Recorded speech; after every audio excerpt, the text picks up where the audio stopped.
As part of our focus on breeding this month, we're going to discuss the responsibilities and considerations involved when deciding to breed from our pets.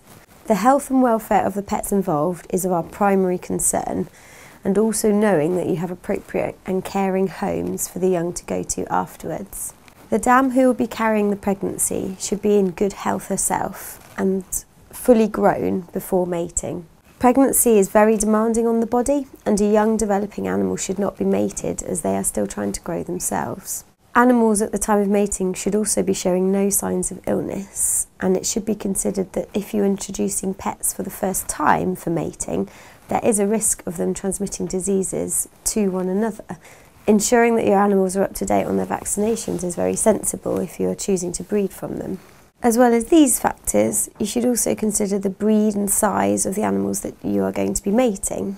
Whilst many pets can carry a healthy pregnancy, give birth and nurse and tend to their young with few issues along the way, some pregnancies can require our intervention, and considering the potential veterinary fees if things do go awry is really important.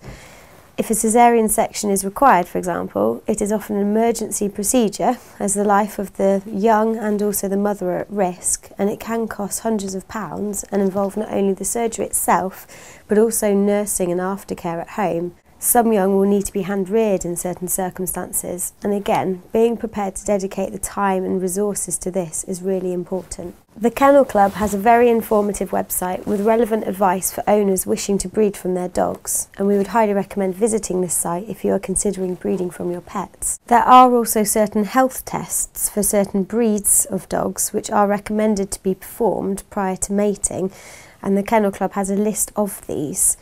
The intention of performing these health tests before mating is to try and reduce the incidence of certain inherited diseases, such as elbow and hip dysplasia and certain eye conditions. Whilst on a slightly smaller scale, there are also screening and DNA tests performed in certain breeds of cats prior to mating. So again, having a look into whether or not these may be relevant for the breed of cat that you may be breeding from prior to mating is also suggested. Breeding from your pets can be an incredibly rewarding and exciting experience, but it requires a lot of preparation to ensure it is as safe and responsible as possible for all involved.